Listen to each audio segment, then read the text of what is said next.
I just wanted to kind of update on a couple things that I've been hearing and just kind of what's happening. So, it's interesting because everybody thought that with COVID, at the beginning of this year, there'd be this big baby boom. And then it didn't happen. But what did happen is that all these people decided that now was the time to adopt a baby. And so hundreds, probably thousands of hopeful parents started signing up with agencies, filling up all their lists. Agencies started either closing down lists or having hundreds of families on their lists. And people aren't out and about as they used to be, and there just are not a lot of adoption situations. In a lot of ways, it's a good thing because maybe women are getting the resources they need to parent their baby. And it also leaves a lot of hopeful parents wondering, will this ever happen for me? So it's definitely a marathon. It's not a sprint.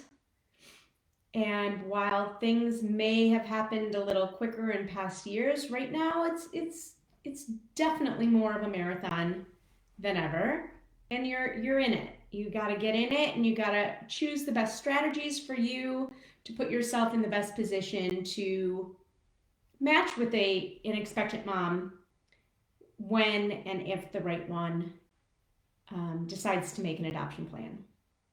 I hear all the time. So to that matter, I always think it's the best strategy to apply to as many places as you possibly can, which is going to mean finding the agencies with lower upfront fees, right? Especially when things are slower, get on lists. Even if there's a lot of people on a list, the more you can kind of separate yourself from other people on agencies' lists, the better. Meaning, are you more open than the majority of the people on their list? Do you have a really standout profile? How's your mindset?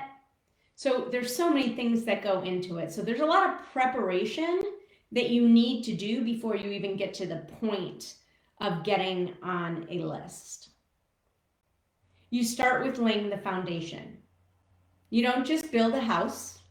You have to dig. I know nothing about building a house, so I don't even know why I chose that analogy. But I know you gotta lay a foundation.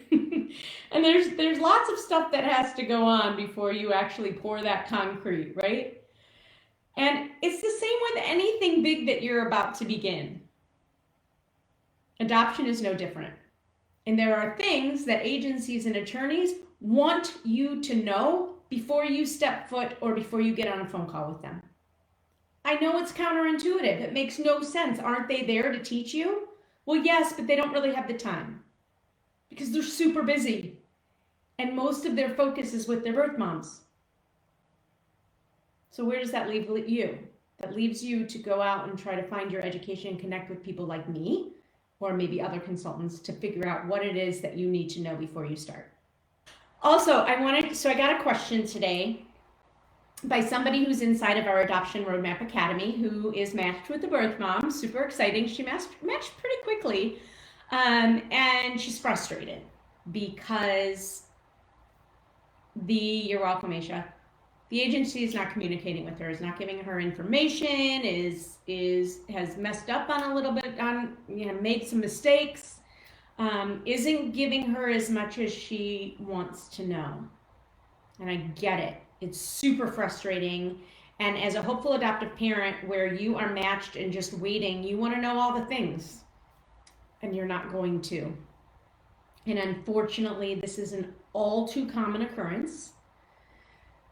And a lot of it has to do with what I just told you earlier on, that agencies have lists of so many families. And if you can imagine, because typically agencies do not have very many people working there. And if you can imagine, the hopeful parents have so many questions, trying to navigate all of that and bringing on new people. Their focus has to be on the birth moms, and then anybody who's matched, if it's not super close, you're just not their priority.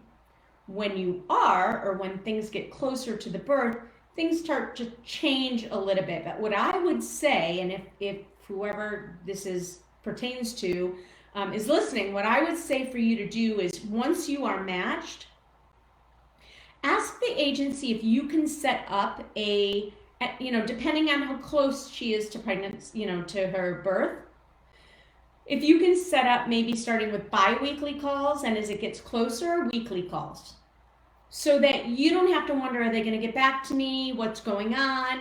And if you set up a call every week or every other week, then hopefully the agency will agree to something like that, and you'll get your updates, and they'll know that in between you're not going to bother them unless it's really super important, because they are just pulled in so many different directions. I know, and trust me, they're good people and they have the right intentions. They just only have so many hours in a day, and they're trying to appease everyone, and it's really difficult, which is also why having a really good foundation and having some support on the other end, agencies love when they're not your only support. So if you can find it through community, and you can go to the adoption roadmap community that we have, it's all for hopeful adoptive parents. That's a great place to share these frustrations, or share your celebrations, or get in there to learn more, because we're in there like almost every other week educating. You need to build that up around you to give you that support, so that you don't have to lean on the agency so much. I hope that makes sense.